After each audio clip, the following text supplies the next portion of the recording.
everyone. We're so happy to have you here with us on the Stronger Marriage webinar produced by the Utah Marriage Commission, hosted by Utah State University. I'm Alexis Alcott, the UMC Interim Program Coordinator, and we're excited to have you join us today as we celebrate 25 years of marriage celebrations in 2023. A huge part of us celebrating marriage and everything is these webinars, and in today's webinar, we're so excited to be joined by Clair Canfield. Clair is a senior lecturer in communication studies at Utah State University. He initially became interested in studying conflict because he was terrible at it. He has now been studying, teaching, and working as a consultant in conflict for 22 years. During that time, he has come to understand that conflict can be beautiful and provide opportunities to create healthy change. He talked about this new way of approaching conflict in a TEDx talk he delivered at Utah State in 2016. He has now been viewed on YouTube over 450,000 times. Clair is deeply committed to continue working to make a difference in the way people think and feel about conflict. In the webinar today, you will learn how to recognize competitive patterns of unproductive conflict and learn to identify and understand the underlying needs that drive your conflict. If you have any questions, please ask them by entering your questions to the Q&A function that's at the bottom of your screens. The chat will be turned off during the entirety of Clair's presentation, so this is really the best place to ask Clair and myself any questions you might have throughout. We will have a 15-minute Q&A at the end of the presentation, so write down your questions and save them for the end. If you've joined us today for the CEU credit, make sure to stay on to the very end of the presentation. The survey needed for your credit will automatically load onto the screen, and then you'll receive an email from the Utah Marriage Commission with your certificate.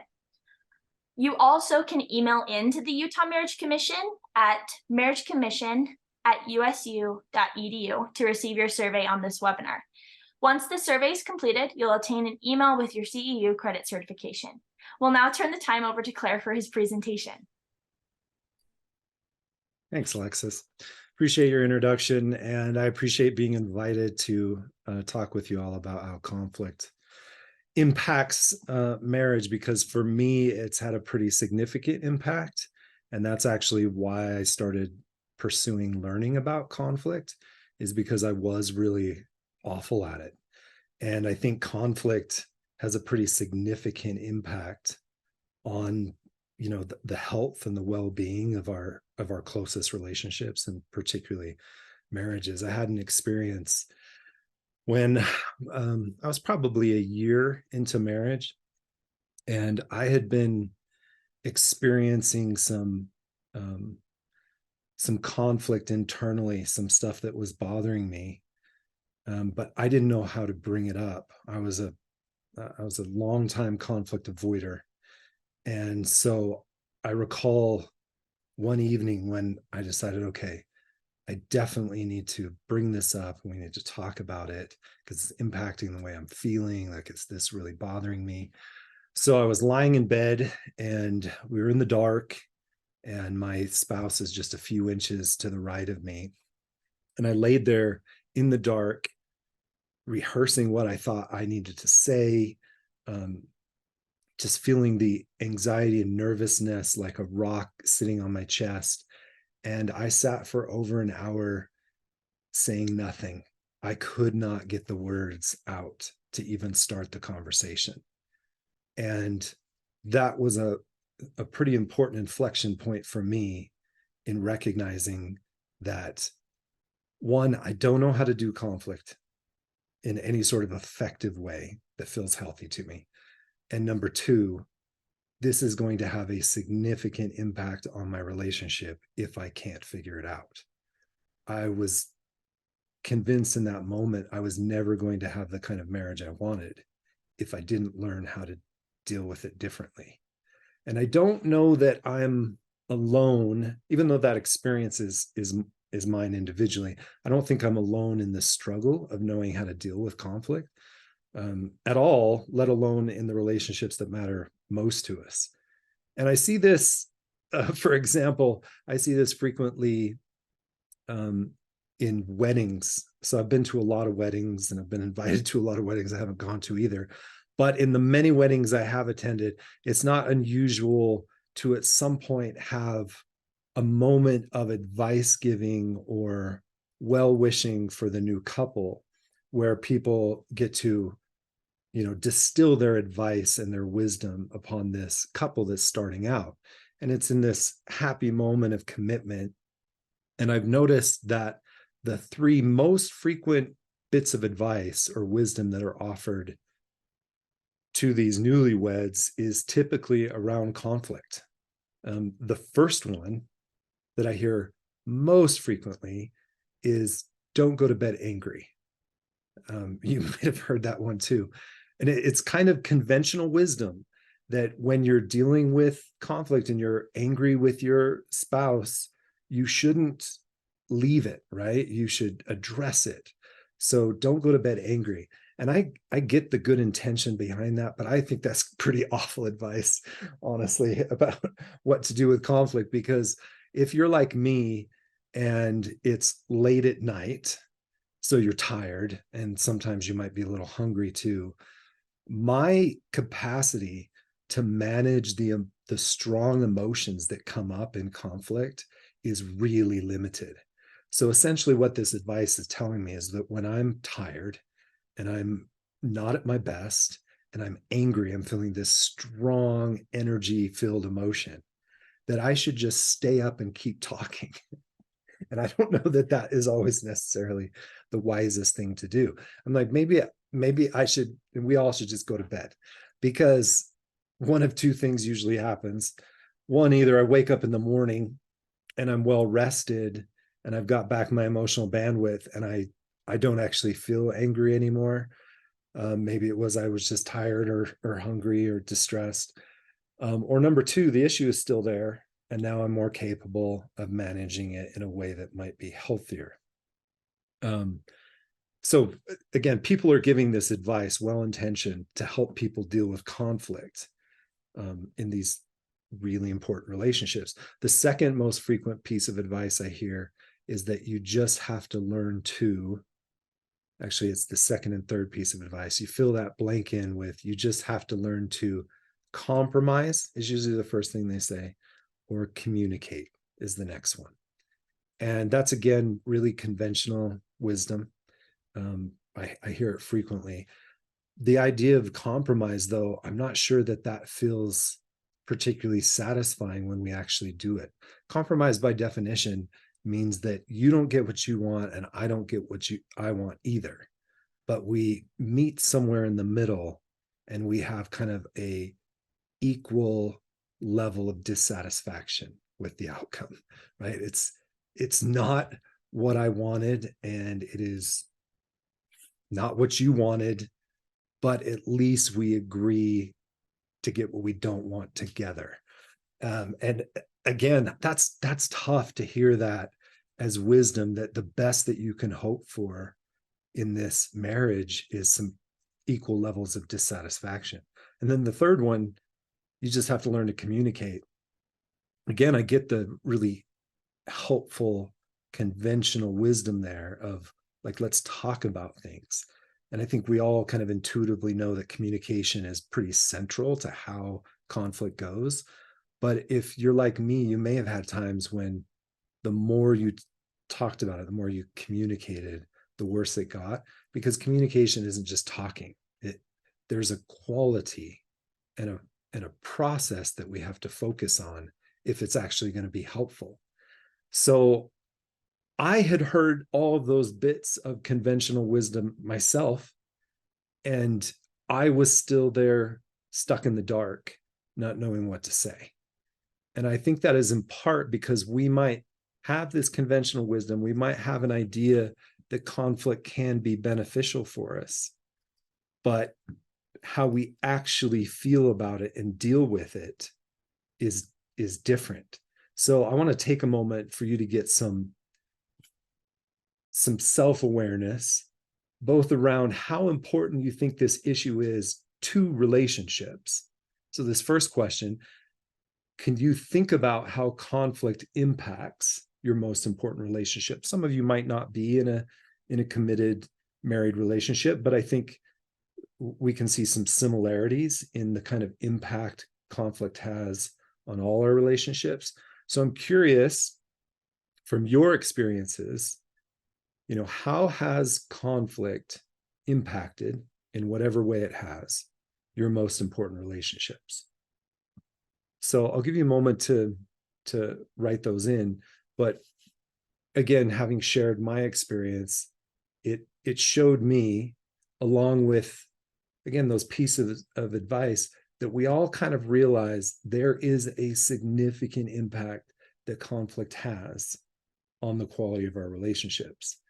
And so I'm really interested in figuring out what works versus what doesn't work. So if you haven't used Mentee before, you can open up another window on your device or your laptop or device if you're using it, and you can browse to mentee.com. And then if you use that code up above, 4828389, it will bring up this page and allow you to enter in a response.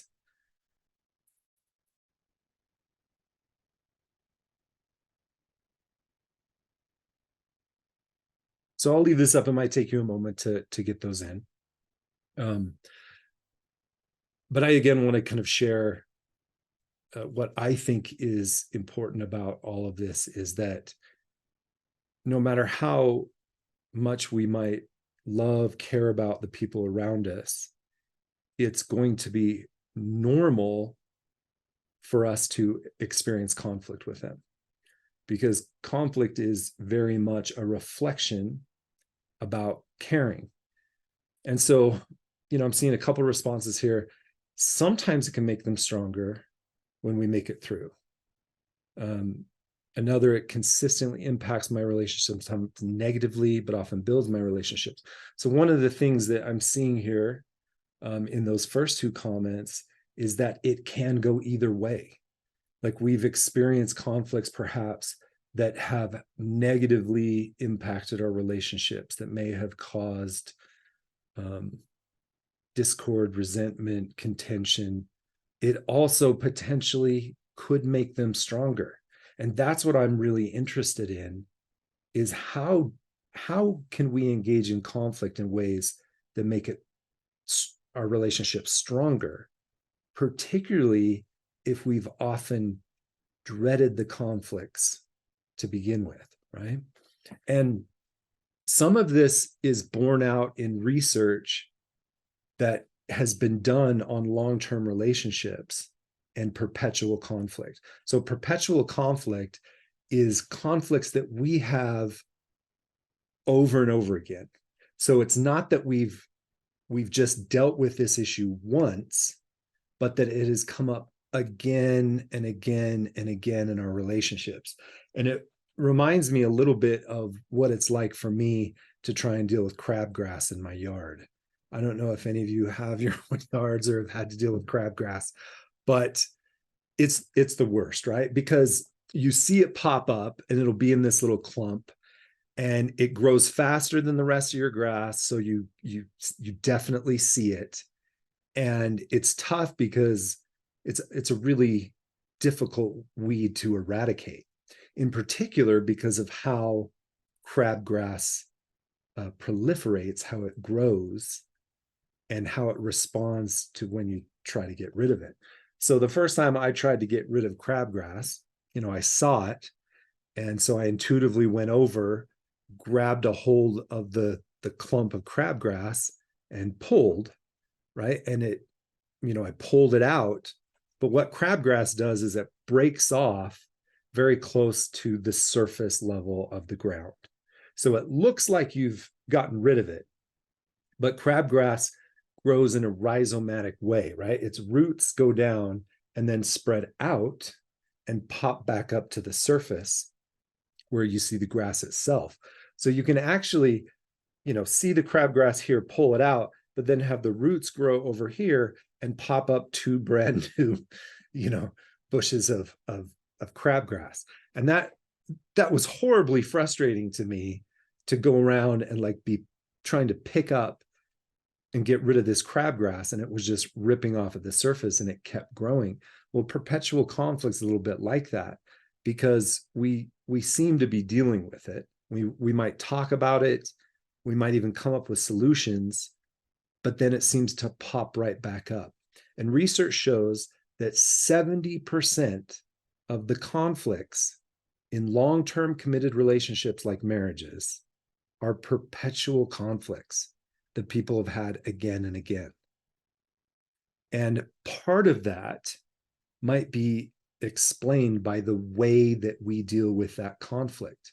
And similar to, popping the head off of the crabgrass, what we might be seeing or dealing with is just a symptom and not the cause of the conflict. We're seeing what's above the surface, but not what's below it. So thanks for your input here.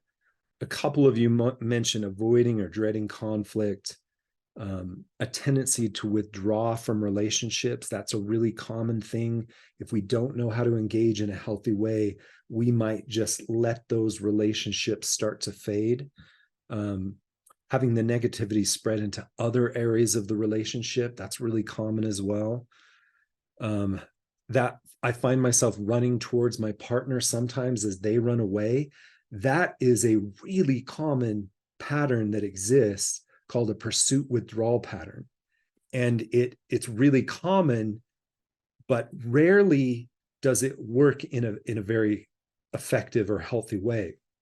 It reminds me a little bit of when I was growing up, and I grew up on kind of a little farm.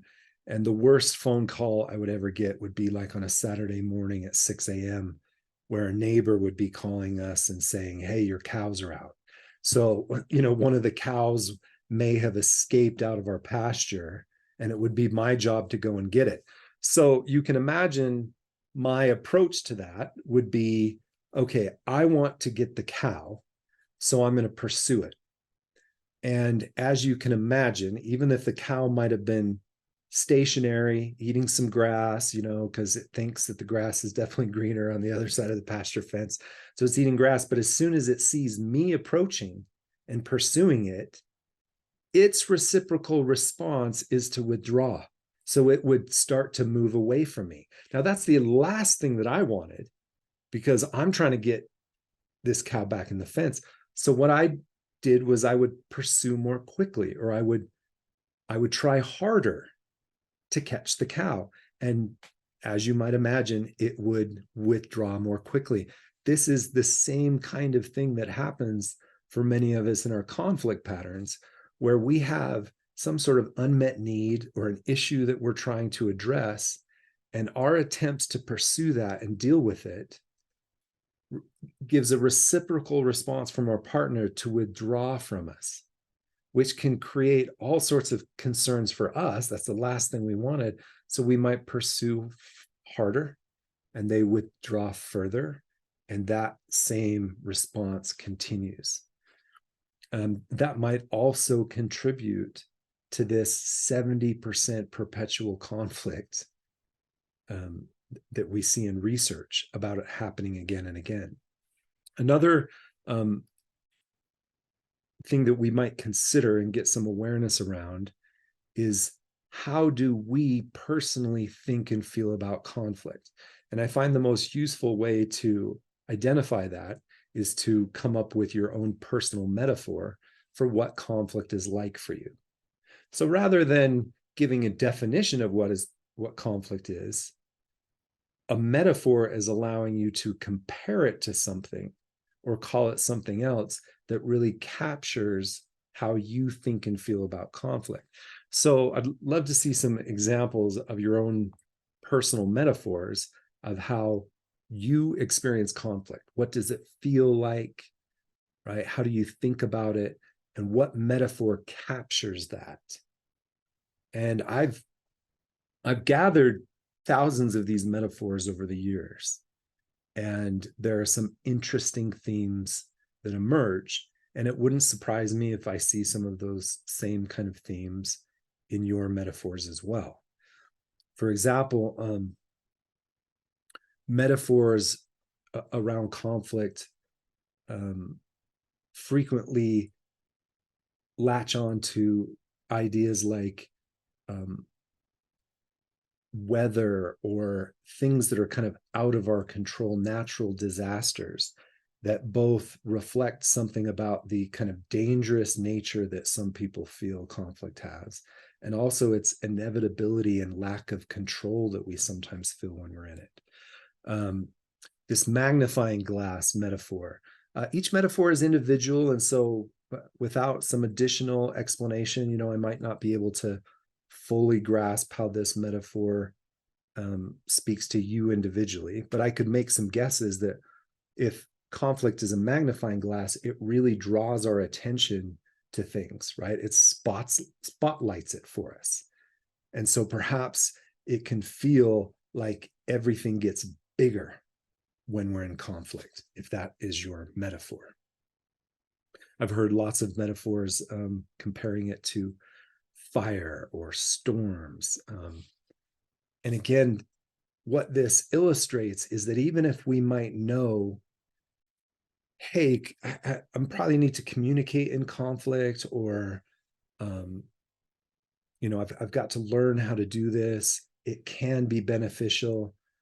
The reality might be for me personally that conflict feels scary. It feels negative. And if my past experiences with it have taught me to be fearful or anxious or concerned when I'm in conflict, then the likelihood of me wanting to engage in conflict decreases. Climbing a really large staircase that never ends. What a great metaphor. That suggests that maybe it feels really intense.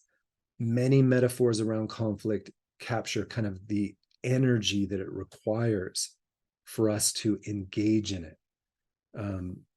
So this next metaphor, husband walking past the garbage bin in the kitchen, obviously needing attention, but he ignores it and continues walking. That sounds like both a literal type of conflict that you're engaging in, and might also kind of reflect, oh, that's what it's like for me, is it feels like I sense perhaps some frustration there, or realizing he's still a wonderful man, but this sure does capture my attention and brings emotions with it. So I appreciate each of you who were willing to share your metaphors. Again, that just shows that conventionally, even though we might understand that conflict can be healthy for relationships, our past experiences or the ways that we engage in it, pursuit withdrawal, trying to talk it out as we're angry before we go to bed, all of those kind of patterns that we might have engaged in might not be working for us, particularly if we're seeing 70% of conflicts in these types of relationships being repetitive, perpetual conflicts. So what I'm interested in is trying to help people to transform the way they approach conflict. Because until you can transform something about the way you think about it and feel about it, then no amount of advice or wisdom or help that somebody offers is necessarily going to shift or change the way we deal with conflict. Because if I always think of it negatively, if it creates anxiety and fear for me, then I'm not likely to engage. But there are ways that we can think about it differently that can actually give us a hopeful perspective on conflict, where we can start to see the beauty that it has to have our needs met, to strengthen our relationships. And that's what I'm really interested in. So the first key in that, and it's a difficult one for people to wrap their head around because it's so counterintuitive, but the first thing is to realize that our conflicts are not about what we think they're about. And even though that sounds a little, again, backwards or counterintuitive, we think that our conflicts are about the thing that we're talking about. But often it's about something much deeper, needs that are below the surface that we aren't always even consciously aware of. So to help kind of illustrate this, I've got another question for you to consider. like you to think about what you care about most. And you can enter in a couple of different things on this. It doesn't have to be just one, or you can make a list of two or three. But just really quickly kind of consider, what are the things that matter most to you? What do you value? What do you care about? What would you consider your treasured things in your life, right? So as you're writing those up, I've noticed that there are patterns that exist in this as well. There's some really universal needs that people have. So family came up. That doesn't surprise me at all, because whenever I've asked this, I haven't ever seen somebody make a list that didn't include some sort of relationship, whether that's defined as family, or a friend, a significant other, just other humans. Like, I think we're hardwired for connection, and that often comes up as either the most important thing that we care about, or at least part of what we value really highly. So feel free to enter in some, so relationships, connection. Yeah, again, this is popping up consistently here, and I've seen that as well. And sometimes people also care really deeply about their identity, personal values that they have around characteristics like honesty or integrity or hard work. These are common values or ways that we identify ourselves. We might care deeply about certain issues. We might value some things around us as well. I really like my motorcycle, I'm driving it through the canyon, right? So these kinds of things pop up frequently on these questions when I ask people what they care about. But never have I ever seen somebody list dishes as one of the things that they care most about. And why that matters to me is, even though nobody ever writes down that they really care about dishes, it is one of the most common sources of conflict people have at almost any age. I myself have gone through 4 decades worth of conflict around dishes. Like, it started when I was a little kid. I would fight with my mother about doing dishes. You've probably all heard of dad jokes before. Well, my mom, her favorite joke, her mom joke that she would tell people, when they would ask her how many kids she had, she would say, I have 8 dishwashers. And she would laugh, and she thought that was hysterical. And I thought that was a terrible joke, because we didn't actually have a dishwasher. It was the kids' responsibility for us to hand wash all the dishes. And we were a large family, 8 kids. There were 10 of us total. And we lived in a small community. We didn't have a lot of money, so we most definitely weren't eating out. And so if you can imagine several meals a day, potentially at home with 10 people, that's a lot of dishes.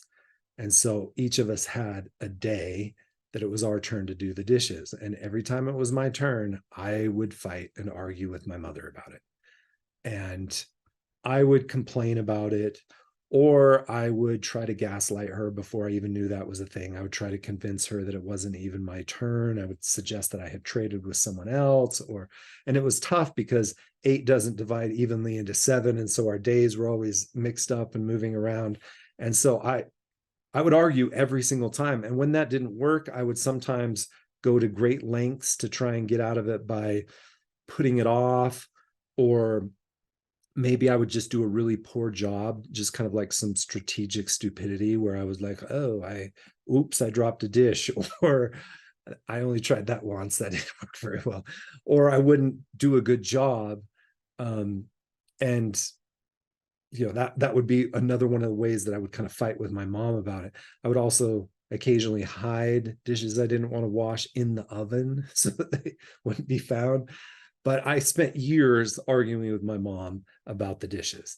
And then I went to college, and I thought that perhaps that would be the end of the dish conflicts that I would have in life, because I was rooming with my 3 best friends. I'm out of the house. I'm an independent human now. I'm, 18 years old, and I had a lot of dishes, a lot a lot of kids that go to college are dish poor. They might have one bowl, one plate, one fork to eat off of. But I was dish rich because I took like 3 boxes full of dishes to college and all our cupboards were full.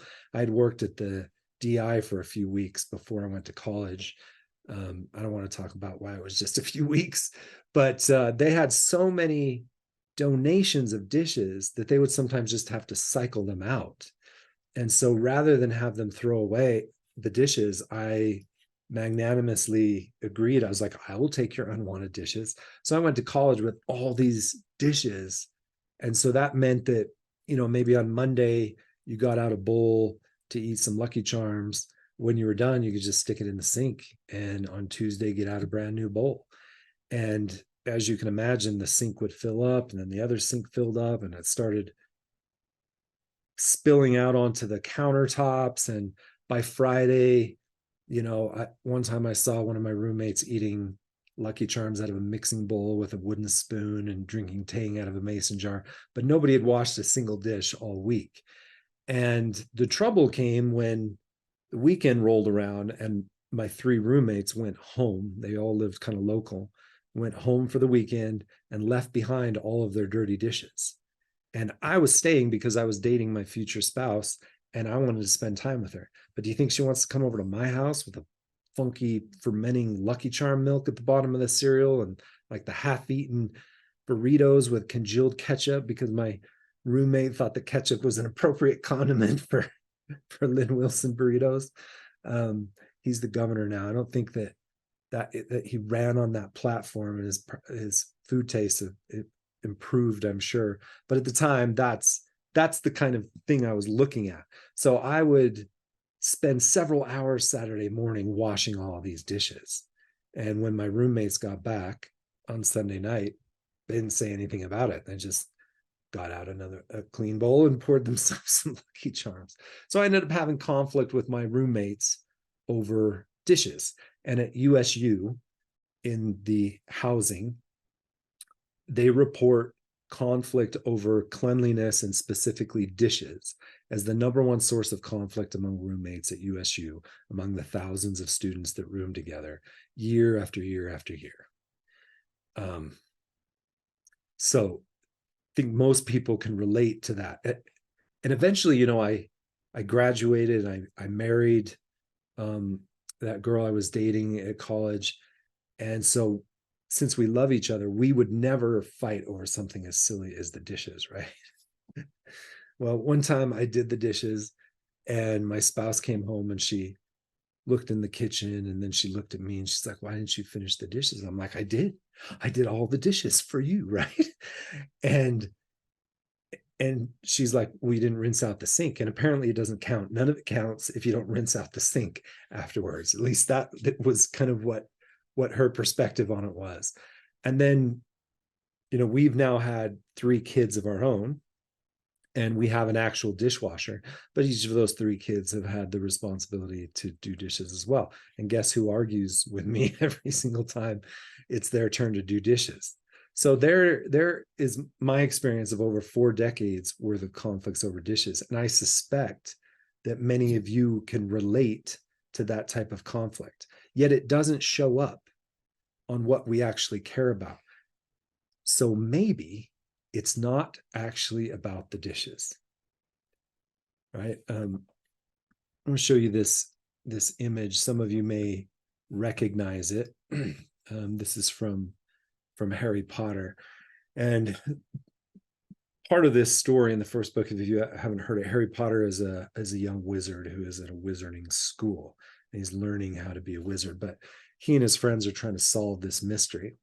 And so one night he decides that he's going to sneak in to the restricted section of the library where students are not allowed to go. So he puts on this invisibility cloak and sneaks in to the library. And as he's looking through the books, into the library comes the caretaker of the school. And he's afraid he's going to get caught and expelled. So he throws the invisibility cloak back on.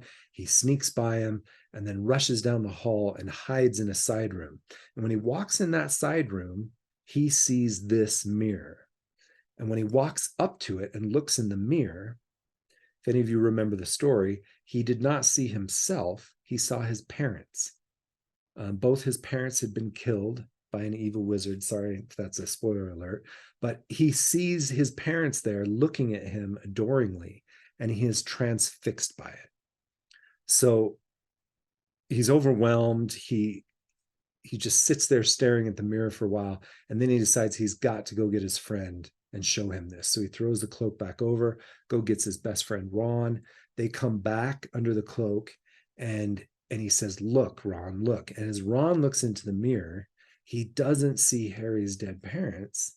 He sees himself holding up the Quidditch cup, which is this wizarding game, right? And he is the head boy or best boy of the school. And if you'll notice above the mirror, there's some writing. And if you read it, it says Erised stra eru oit ube katru oit on wosi, which doesn't seem to make any sense. But if you've ever held up text, a piece of paper with writing on it, a book or something like that in front of a mirror, you'll notice that what it does is it flips it. So if you read this inscription backwards and realize that the spacing is off, what it says is, "I show not your face, but your heart's desire." So this was called the mirror of Erised. Erised is desire backwards. So what the mirror reveals is what the person looking at it cares about most deeply. And this is exactly what conflict is trying to do for us as well. But it is really challenging for people to see that, because our attention often gets focused on what is on the surface, like the dishes. But all of those conflicts that I had around the dishes, even though it seemed to be so important to me, that's not actually the thing that I was valuing. The need that underlied it is what was driving the conflict. So if you think back to when I was a kid, you might even be able to guess at what that might have been, or you could put yourself in that situation and realize what it might have been for you. For me, it wasn't about the dishes as a little kid. It was about my desire for independence or autonomy, right? I was 10 years old and I wanted to live my life and do what I wanted to do. And the idea that somebody else got to force me or make me do something that I didn't want to do created a fair amount of resistance in me. That's where the conflict started. It wasn't that I couldn't do the dishes or that I hated them. Like, I can do dishes now just fine, but it wasn't about that. It was about my independence. And in college, it wasn't about the dishes either. And I know for certain it wasn't about the dishes because I actually dealt with the conflict in a way that seemed to resolve it. But remember, 70% of conflicts in long-term relationships are perpetual, meaning we have them over and over again. Perhaps we have them over and over again because we haven't ever met the need that is driving them. We haven't ever had the discussion about what it really is about. Now, I dealt with that conflict issue with my roommates by creating a chore wheel, which I thought was brilliant at the time, right? I'm a freshman in college and already I'm figuring stuff out. So what I did is I made a wheel that would rotate and we would switch it every Sunday at midnight. And there were 4 jobs on the wheel. There was dish boy, bathroom boy, garbage boy, and living room boy, right? There were 4 areas that we kind of had to take care of. There were 4 of us roommates. So I created the chore wheel and we would switch it. So I was no longer doing all the dishes. I just took my turn every 4 weeks. So it seems that I have solved that problem, but I wasn't actually satisfied. And maybe some of you have had conflicts where you got seemingly exactly what you wanted, or you quote unquote resolved the conflict, figured it out, but then didn't actually feel satisfied. I didn't feel satisfied because it wasn't about the dishes. It was about the relationship I had with my roommates, because I thought friends didn't do that to each other. It was a respect issue for me. And I thought we had a different kind of relationship for that. And it didn't solve it because my roommate started engaging in some kind of passive aggressive comments and behaviors. For example, one of them left 4 bags of garbage just stacked around the garbage can until exactly 11:59 on Sunday night before he took them out. Another roommate would sometimes make sarcastic remarks like, "Oh, I guess I better go clean the bathroom because I'm bathroom boy this week," right? And I I still felt bothered because even though I wasn't doing the dishes, I still didn't feel like we had addressed the issue of our relationship or respect because it was never about the dishes. With my wife, it wasn't about the dishes. It was about wanting her to like me no matter how I did them, even though I did them differently than she did. And with my kids, it's most definitely not about the dishes because I've sometimes spent more time trying to get them to do their job of the dishes than it would have taken me to do it myself. And the reason why is because it's not actually about the dishes. It's about my identity as a father and wanting to teach them responsibility, personal responsibility. But the problem with having these discussions around dishes when it's not actually about that is even if we seem to solve it, the problem is perpetual because the need still isn't met. And conflict is driven by needs, the things that we care about. When you look at that list of things that you identified, those are going to be the sources of your conflict. If family matters to you, then there are going to be things that happen around that relationship that are going to bring up strong emotions, that are going to help you recognize that there is some sort of change that you desire, either a change in yourself or the relationship or your community or the world around you. All of those conflicts are reflecting back to you, just like a mirror, what you care most deeply about. But we're having the wrong conversations. We're still focused on dishes. And these perpetual conflicts keep happening because we have yet to address what they're really about. And that is the first step. It was for me, and I've seen it be the first step for many people in unlocking the transformative power of conflict is by first seeing what the conflict is all about. So instead of just popping the head off of the crabgrass so that we don't see it for a little while and having it pop up again somewhere else, we're actually digging down to the roots of the thing that's driving the conflict. And conflict starts with our needs that are unmet, the changes that we want. So when we start being able to see that, looking into the mirror of conflict and seeing what we care about and value, it can begin to transform the conversations because now we're not talking about dishes, we're talking about the relationship, or we're talking about our desire for independence or autonomy or a change in the way we relate with each other, or we're talking about things that we're trying to develop within ourselves. We have now focused our attention on what can actually address the conflict instead of just pushing it down below the surface and having it pop right back up again. And I recognize that that is not an easy thing to do. It's a paradigm shift. It's completely transforming the way you think about or feel about conflict. And so it's not uncommon to see people, struggle with this for a while or have to work with it because it's hard sometimes initially to see in that mirror and identify what it's all about. But it's possible, I'm guessing that some of you might have even been able, as we've been talking, to identify some of your own perpetual conflicts and some of the needs that might be driving them. And being able to do that, being able to see that, is the first step in that transformative process.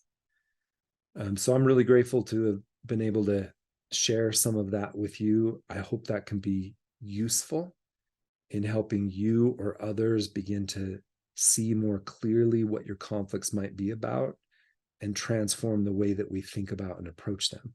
And I want to leave some time, as was mentioned, for some questions that you might have. But thank you so much for your attention. I'll let Alexis take over the moderation from here. Thank you so much, Claire. We already have a couple questions that have come in. So this first one is, what are some tips you have for people who are aggressive or reactive in conflict? As you were speaking, I was identifying how I react, and I recognize that I've hurt people because I've been reactive in the past, and I want to break that cycle. Yeah. What a beautiful awareness is reflected in this question, to be able to see the pattern, right? Because the ability to look at our own responses to conflict is so powerful, because until we see what those patterns are, it doesn't really give us an opportunity to change them. So I also sense that there is some willingness there.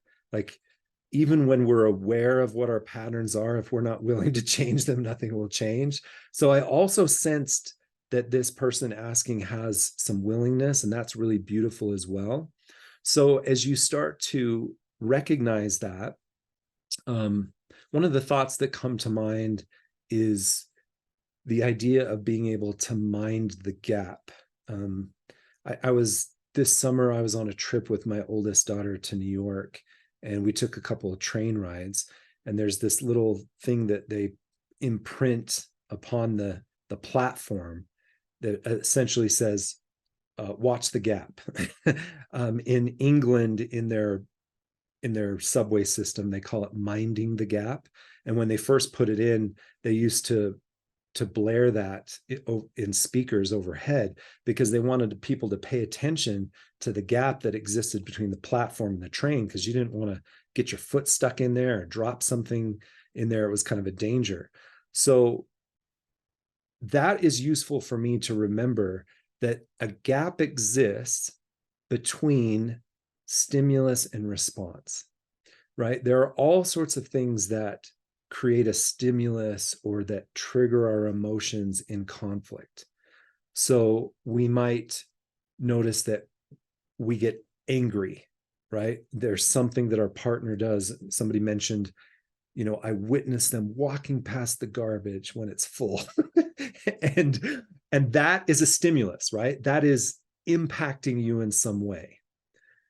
Now, we're going to have a response, and usually our response is going to be our default, whatever we've always done in the past.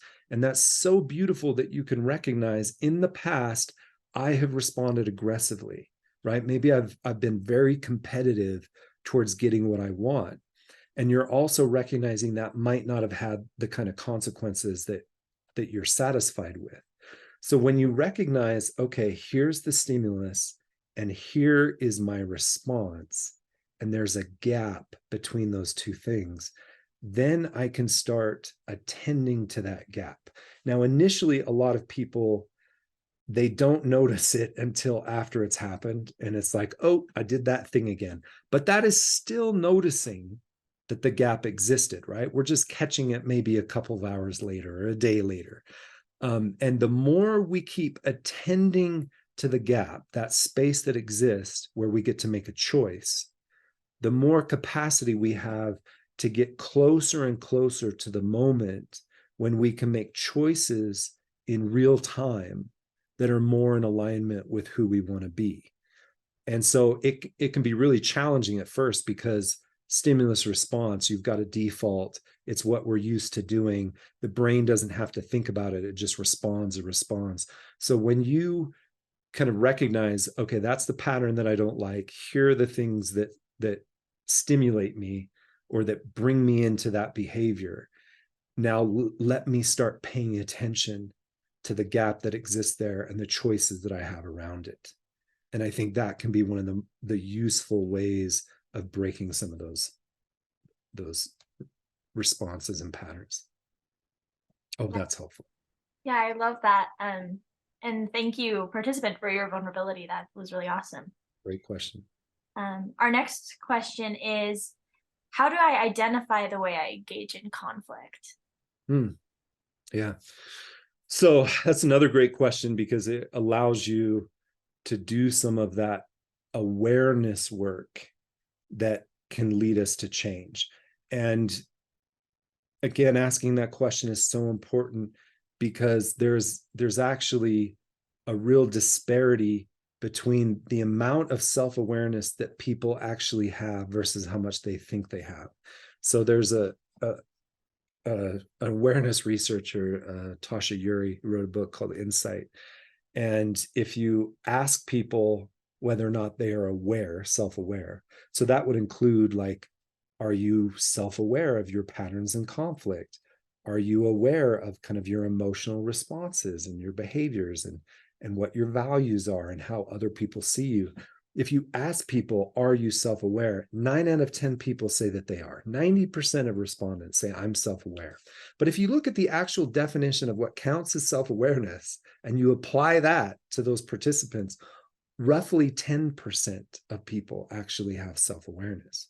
So that question is such an important one, because if we find ourselves thinking we have self-awareness, but we don't, how do you change anything, right?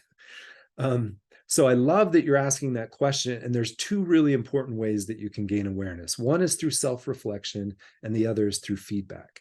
So self-reflection is the kind of work that you can do to look inwards and pay attention to your experiences. And sometimes this can happen through writing. You can do self-reflection work by having conversations with people where you just kind of talk about things that you're noticing, that you feel, that you think, right? It's looking at our patterns and being able to start to recognize them. And so I needed to be able to recognize that I used to avoid conflict. And until that point, I couldn't do it. I got most of that through self-reflection. I could just notice those patterns. So that's one form of gaining awareness. The second is in that feedback.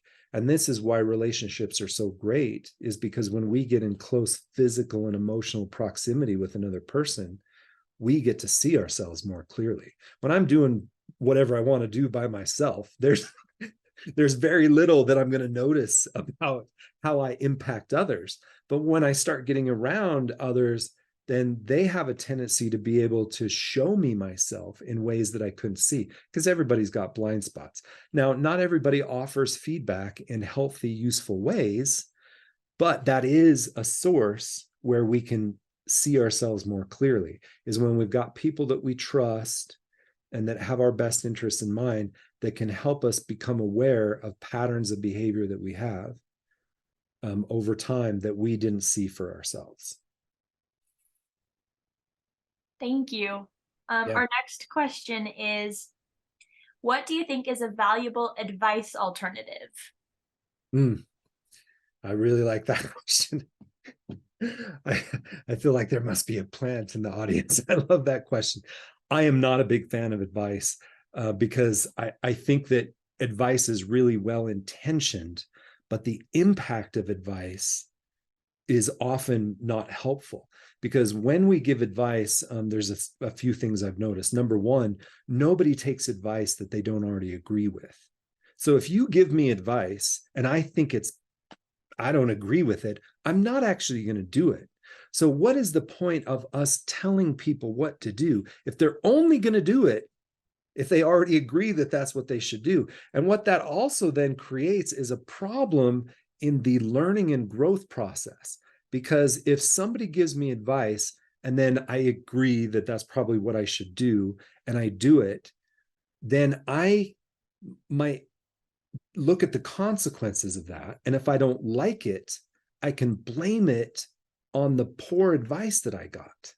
Or if it goes well, what I might learn from that is, like, I can't make my own decisions.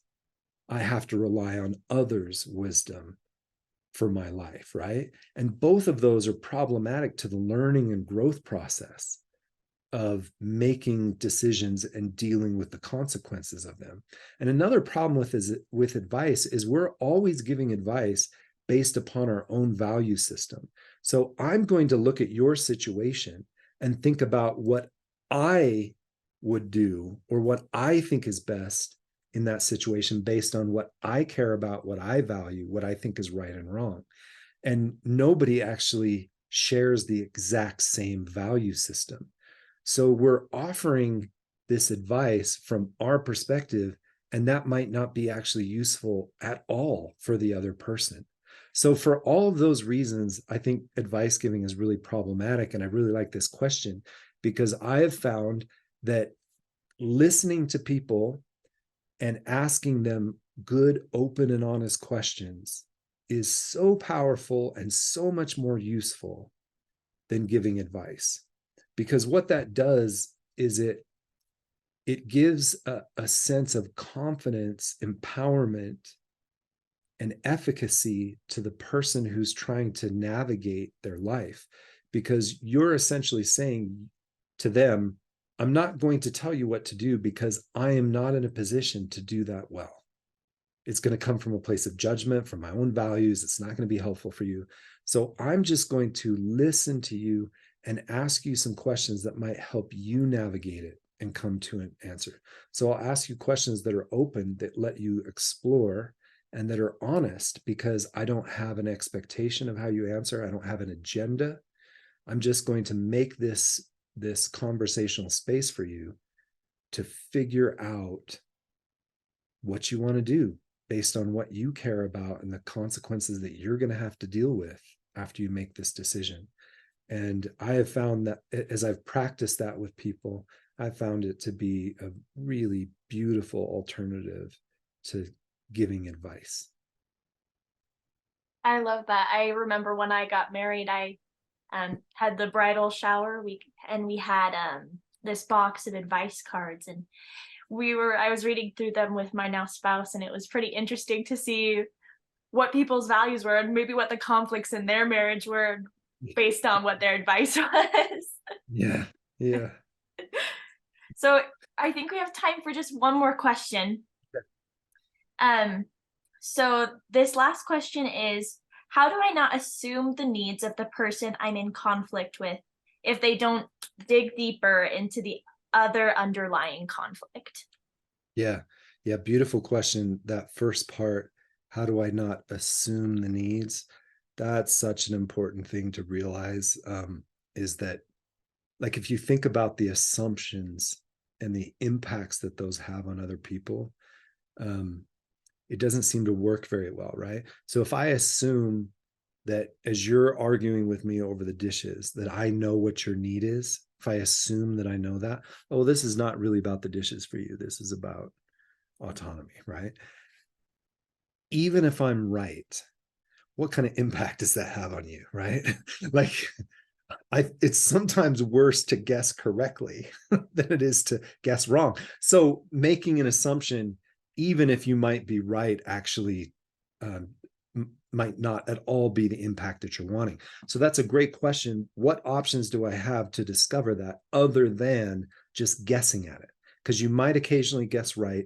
Most often you'll guess wrong. And either one of those that you do is potentially going to have a detrimental impact on the interaction. So what I have found is really useful is those questions that I was talking about, right? To ask people things that help them express and explore what's important to you. So I might ask a question like, what is it that matters most to you about this conflict, right? What emotions are you feeling around this? What is it that you need, that you would request? What would that do for you if you got what you wanted? What would that do for you? What's meaningful about it? All these types of questions that emerge in the conversation by listening to them and hearing what they're expressing, and people often repeat themselves when something's really important to them. So asking questions that let them explore those things and express them, and being the person that's there to witness it, is so useful in helping people look below the surface and stop talking about dishes. And I've often found that it takes just a couple of good questions like that to shift the whole conversation.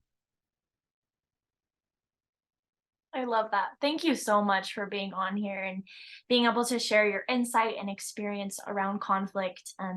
I actually took a couple classes on conflict with Claire during my tenancy at Utah State, and it really helped me. And I know that as you guys do that too, it will really help you. And engaging in these transformative views and helped my life a lot. And I'm really grateful for everybody who came today to be able to learn and seek that transformation in themselves, along with the willingness and vulnerability of your questions today. It was really beautiful to see. Once again, if you have attended this webinar for that CEU credit, make sure to stay on until the end of the webinar and you'll get that certification, or email into the UMC email, which is marriagecommission@usu.edu, to get that certification email as well. Thank you so much, everyone, for joining, and we hope you have a great night. Bye.